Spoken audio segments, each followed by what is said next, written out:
Good morning, Besame. How are you? Good morning, Daphne. I'm great. How are you? Doing well. Your background is beautiful today. Thank you.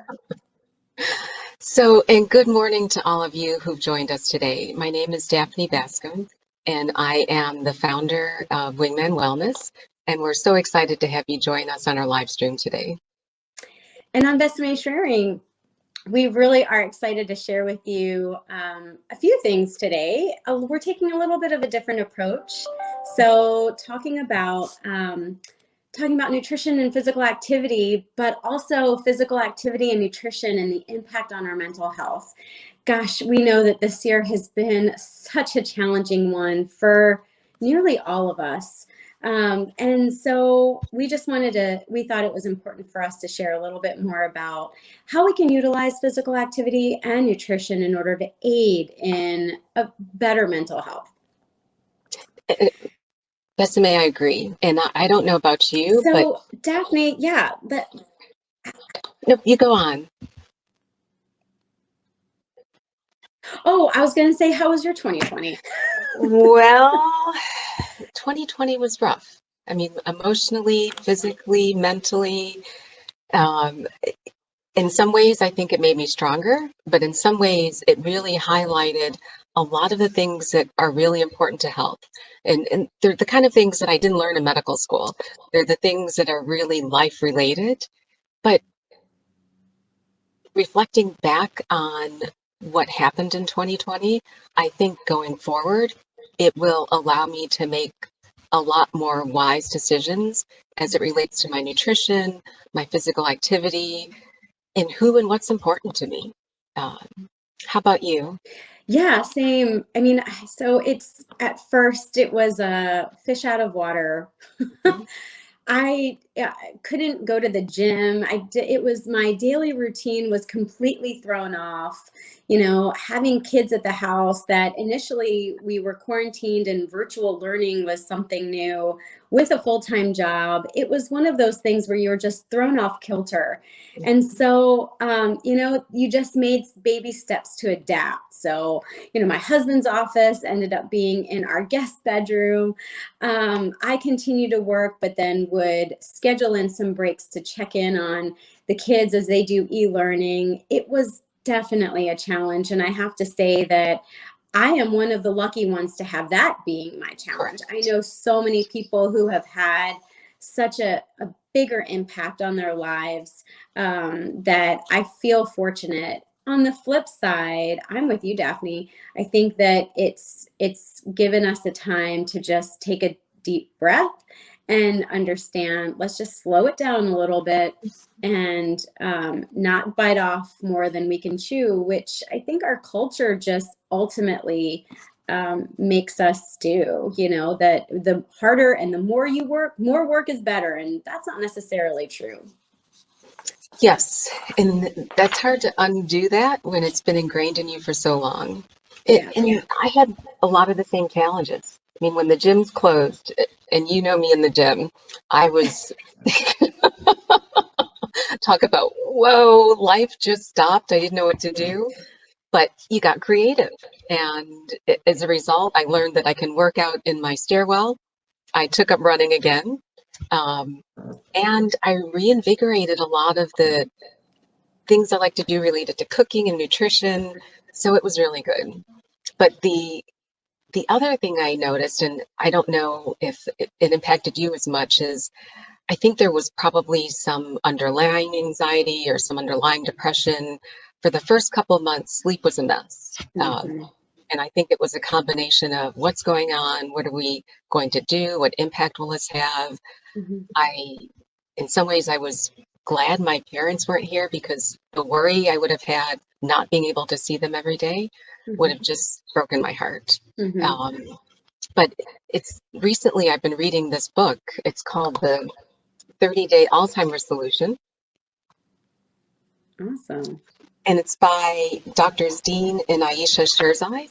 Okay. And in the book, they talk about a lot of the things we've been talking about, Besame, and they frame it in a way that's incredibly simple and easy. Mhm. And I think, I just wanted to share with the group a little bit about how they talk about health and brain health because I really think some of what's happened in 2020 has emphasized for me the close connection between physical health and brain health. Hmm. So they created an acronym which they call Neuro. They're both neurologists. The N stands for nutrition, the E stands for exercise, the U stands for unwind, the R stands for restore, and the O stands for up. Uh, and it encapsulates a lot of all the things that we've been talking about. Um, but going back to some of the webinars, and I know you started out January with your family, really focused on nutrition. Hmm. What are some tips that you can share related to nutrition and just optimizing your physical and your mental health? So I found that a lot of, I'm guilty of this, Daphne, but my friends are as well. And it's like we give ourselves an excuse to not eat well. And whether it's, I'm just going to have a glass of wine, and that glass of wine ends up being more like, a bottle.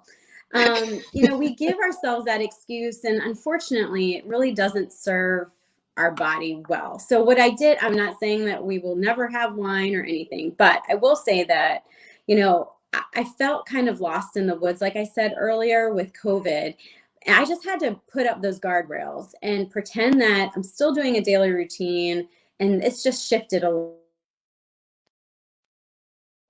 I really try to just eliminate highly so any of the refined whites, saturated fats, sugar, processed foods. One of the things with being in quarantine was I was like, oh, I'm going to make pizza dough from scratch. And I went to the baking aisle, and it was like all the flour was gone. So just goes to show everybody was wanting to try new recipes, which is great. But I think the right kind of recipes are the ones that really help you stay on track and then establish that new routine. I also tried a water warrior challenge where we were drinking, the appropriate amount of water for your body type Mhm. and weight. And that also helped me. I didn't realize how important staying hydrated is. Yes, we all know that, but also how much water you're really supposed to consume. And it's not water with like, Crystal Light or some very artificially flavored, flavoring in your water. It's pure water with, natural flavorings, like whole food natural flavorings like lemon, orange, mint, things like that. So yeah, I really did that. And like I said, it really helped me to just kind of shift it a little bit. But one thing that really made me feel still like, okay, now what do I do? Because I'm not going to the gym just like you. Do you have any guidance on exercise? How much exercise should people do for, while we're at home, and what kind would you recommend? Well, first of all, if anything you like to do to be active, do it. Okay. There's no right. What's right for me or what's right for you is not going to be right for someone who's listening. So if you like to dance, if you like to walk, if you like to run, if you like to cycle, do you. But most importantly, do you consistently. Hmm. So I can give you the guidelines or the recommendations for how much physical activity children and adults should get on a regular day. So for most of your kids, and for moms, dads, grandmas, and grandpas, those of you who are watching the little ones at home, kids should be active about an hour a day. And Esme, I don't know if you remember when you were growing up, but I remember we got up and we were out that door. Outside. Yep, That's right. mom kicked us out and we were running around, we were active. Same thing after school. You came home, you did your homework, and then you were outside again. Outside again. Yeah. So it's a little bit of a different society culture now, especially with all of the devices and all of the other things that don't allow kids to be as active. But think about having your kids physically active at least an hour a day. Okay. For adults, it's about 150 to 300 minutes a week. And that sounds like a lot, but think about it as 30 minutes a day. So if you decide that you're going to go out and you and the family are going to go walking after dinner just for 30 minutes, Monday to Friday, you've met the minimum requirements. Uh, Now, I would suggest throwing in there a little bit of resistance training, and that doesn't have to mean going to the gym. You can, and it's one thing that really was highlighted for me in this book with the Sure's Eyes, which is you can be active anywhere. So doing body weight squats at your Hmm. desk, you can do push-ups on the counter, you can do jumping jacks. I did a video recently where I was walking in place for 5 minutes while I was talking about physical activity. You don't need anything fancy to be active. So that 150 to 300 minutes can accumulate relatively quickly. That's actually a really good point because I feel as though when I take in between meetings or during meetings, there are some meetings that I can walk and talk at the same time, just put my AirPods in. Mhm. Some of the informal meetings that I have with, with work or with internal team members, I mean, I think that there's definitely 30 minutes is possible. And also getting outside helps too, just to Yes. get that fresh air and just to disconnect from your desk for a minute. I feel like I've been sitting so much more this year than ever before. I, I think it's worse. I mean, I don't know about you, but it's very easy for me to sit at my desk at 6:30 a.m. and leave at 6:30 p.m., but maybe have one or two health breaks, maybe remember to get up and get my meals.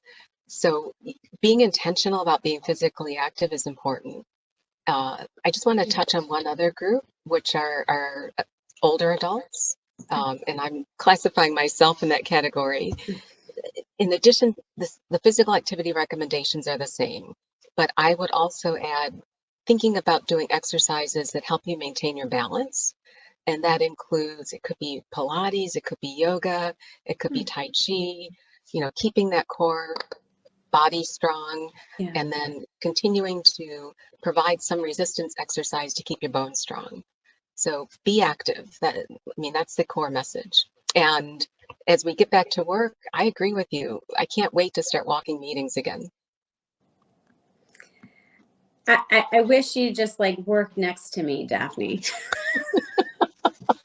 Be so I'd make you fit. get up or get up and walk. We'd have walking meetings every single meeting.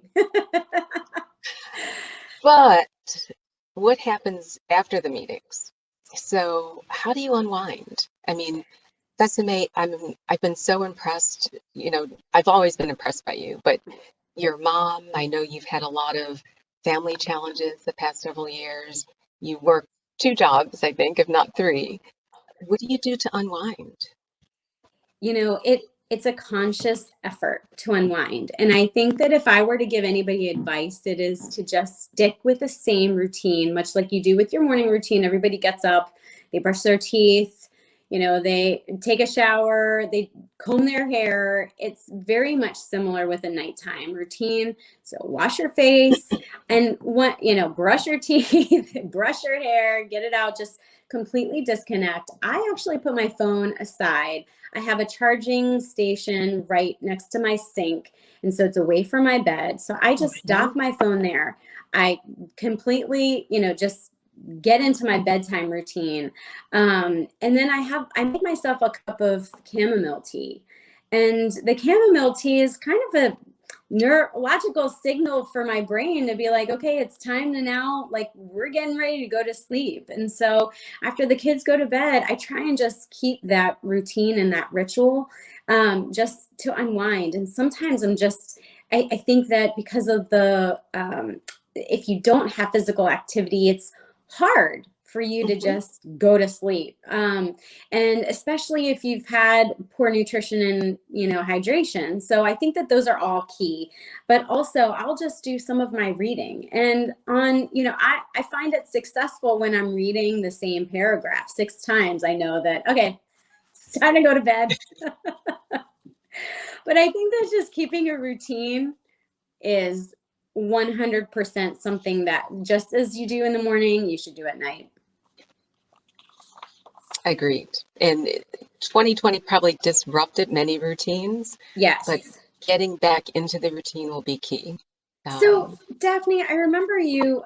Can you share some high-level tips on restorative sleep? I know that you sent me a YouTube of Sleep is Your Superpower by Dr. Walker, and I never looked at sleep like that. And so I mean, it is actually is your body needs sleep, and so having that nighttime routine is important for you to unwind, but also sleeping is really, having a good night's sleep. So I know we can't share the YouTube, but we can put that in the comments here.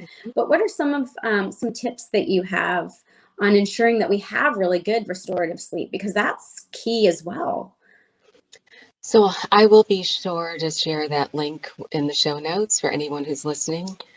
Besame, it's interesting because going back to what you said about work, work, work, I used to be of the mindset that sleeping was time that I wasn't working, or it was time when I wasn't doing. And part of it was my own insecurity. I wasn't I'm not the smartest star in the sky, but I I always think thought you that are. if I can outwork other people, then my ability to achieve and succeed would be greater. And so early on, I forewent sleep, forewent, I gave up sleep in an effort to try and squeeze more hours out of the day. And it wasn't until I saw that YouTube video, and it actually was Dr. Walker gave a TEDx talk on sleep, and I was like, well, let me give this a try. And going back to tying nutrition, physical activity, sleep to your brain health, your mental health, your overall well-being, what I found is getting into routine for sleep. I mean, I've become very protective of my sleep. Most people know that now I try and turn off my electronics an hour before I go to sleep. I'm usually in bed no later than 9. Rare occasion if I Mhm. have things I really need to do. I'm up, so I go to bed and wake up at the same time every day. So my alarm clock goes off at 3:45, and I'm out of bed by 4. Uh, but I've also made changes similar to you where there's not a television in my bedroom. My bedroom is my sanctuary.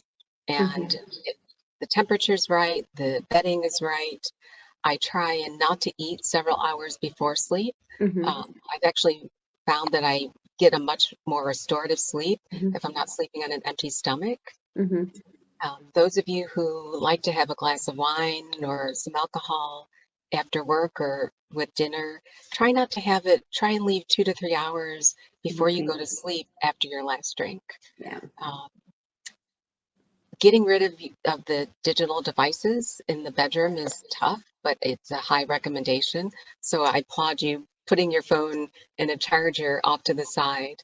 And then one other thing is that, and I don't know about you, but sometimes when I first lie down, I do the same thing. I'll may read a book, I may listen to a podcast, but worst case scenario, my brain is racing. I'll turn on Headspace. Um, Mhm. and so I love the Headspace app. I frequently turn on I love Andy Puddicombe's Racing Mind meditation because if all is good, I don't hear the end of that meditation. So just a total body relaxation that I can go through in about 10 minutes. And it allows me to focus my mind on things other than everything I was trying to process during the day. Two last tips, and most of you who may be watching know I'm a gadget gal. So I wear my Aura ring, um, which has been amazing at giving me some digital information on my sleep. Just it mainly was correlative. It didn't always tell me things I didn't know, but at my um, heart rate variability, looking at my REM sleep, my non-REM sleep, I actually found it really correlated well with how well I trained, or was I overtraining a little bit? Uh-huh. And then I do wear my Apple Watch too. So some of the gadgetry people may think it's an investment and it's not necessary. But if information helps you make decisions, some of these devices can be helpful in allowing you to understand what's going on with your body. That's really helpful, Daphne. Thank you. Yeah, I need to look into that Aura ring. It, love it. Yeah. And I'll put a link to it in the show notes too. Okay, great. But the last part to the neuro acronym, and I want to go back to neuro because it really has resonated with me, is optimize. And Bethany, I know, I've been so fortunate to keep in close touch with you over the past year, but how, what has been important in your life, or what can you share with those listening about optimizing your relationships, optimizing your life that you've learned in 2020 and that you're applying in 2021? I will say that um, the number one thing that I kept doing every day is writing 5 things I was grateful for. So I think starting off your day with a gratitude list. I Mhm. know I heard this before and I was like, okay, whatever. Like I'll just say them to myself in the car. But there's something about just writing them down and thinking it that actually triggers your mindset and completely changes your mindset into a much more positive and productive one. And so I think that a gratitude list is absolutely number one. The second thing is that we talk about, we lost that face-to-face interaction during quarantine. Now we're starting to get back towards it while things are opening up. But it throughout that time frame, I think social media was great, and it was also not so great because Mhm. so many people would just, it's so easy to compare. Yeah. And I will say comparison, I mean, I don't know who quoted this, but it's not my quote, but comparison is the thief of joy. Mhm. And I think that I would, another important part is never ever compare your life with somebody else's highlight reel, because Yes. ultimately that's not true. I mean, we interpret somebody's highlight reel as if that's their life every single minute of the day, and it's not. And so I know people say this time and time again, but just know that it's true. Everybody has something that's going on with them, and just be grateful for what you have. And I think that that's really helped me, because we can so easily dwell on the negative of this past year, but really there's positive that came out of it as well. And if we highlight that, we would just, take our mindset in a different way that's better serving for ourselves. So I I would absolutely say, it'll make a big difference that way. I- agree. And the gratitude journal, I'm an off and honor too. I keep it by my bedside. And I try, it does help. Sometimes you forget what you're grateful for. And it's funny because when we got on, you were talking about the fact that the weather's not great where you are today. And I've been doing Nike Run Club guided runs, and I did one today called the Whole Run. And Andy Puddicombe was on from Headspace. And one thing he said that resonated was sometimes it's cloudy outside, but remember that beneath the clouds, there's still a blue sky. That's right. And so, don't necessarily, it may be cloudy where you are, it may be raining where you are, it may be snowing where you are, but the sky is blue beneath that. And if you can hold on and get to the blue sky again, there's the weather will always change. But I'd also encourage anyone who's listening, if you need help, please seek help. I mean, there's some things a gratitude journal or nutrition won't allow you to overcome No. on your own. And being able to seek the guidance of friends or family or a licensed behaviorist, it's very important, and there's no shame No. in actually asking for help. So, and there's many ways you can get it now. There's a lot of virtual opportunities to meet with someone who can help you overcome whatever challenges you may be encountering and find that blue sky again. Right. Um, so I would That's right. definitely encourage people to find help if they need it. That's a good point. Yeah, absolutely. So I know your time's valuable, And between the two of us, we could probably talk about this all day. We could. But if you could summarize for those listening or watching, what are the key takeaways from today? What would they be? So we talked a lot about a lot. Let's go for number one is the nutrition side. Drink your water. And I mean regular water. I don't mean vitamin water. I don't mean anything else. Let's drink some plain old delicious hydrating water. Let's get a little bit of physical activity. You said about 30 minutes a day for adults. Kids should be active majority of the day. So limit your children. If you're a parent whose child loves their tablet, please limit their time on that. I know it's easier said than done. Trust me, I do know that. But definitely get that physical activity in. We need some mood boosting foods. And actually, Harvard Medical School did conduct a study on this, Daphne, and they recommended incorporating plant-based foods like kale, broccoli, spinach, strawberries, blueberries, and walnuts. And not only will it boost your mood, but it also is healthy for the brain. So it has cognitive health benefits as well. I think that goes for the omega-3 fatty acids, vitamin K, folate, and beta carotene in those vegetables and foods, whole plant-based foods. And so, yeah, get those in one way or another, whether it's a snack or not. Okay, we talked about physical activity as well. Just move your body, get some sunshine, unwind. Let's really power down those electronics, establish that nighttime routine.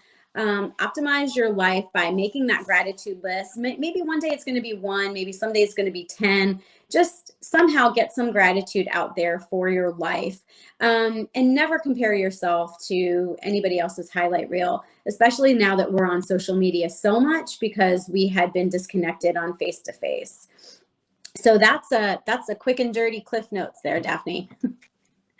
That was quick and dirty for a 30-minute conversation. So, I mean, Vesame, we'll be back to talk more about a lot of these topics, and I think some of them will deserve a deep dive. And definitely talking about your plants, I just want to share again this book because I the need to shares get I that. also talk about the Neuro 9, which goes right back to what you were saying from the Harvard study, and adding more plants to your plate. Adding more plants to your plate can help your mental health and your physical health. And there are a lot of reasons that it's positive because it can also provide positive benefits for our environmental health. But I don't want anyone who's listening to think that anything that we've said takes the place of medical advice. Yes, I'm a doctor. I learned about some of these things that we're talking about mainly because they've been interesting to me and they've helped positively impact my life and other people that I love enjoy helping. But anything we've shared may have a positive impact on your health or wellness, but we would encourage you to seek the guidance of a professional, whether for your physical health or your mental health, if you need additional details about how to optimize your health. That's right. So we appreciate you, all of you, for joining us today. I will actually really ask you to just go ahead and comment, talk about, just let us know what you liked most about this discussion. It could help us with the next topic of the next podcast that we do or the vlog that we do.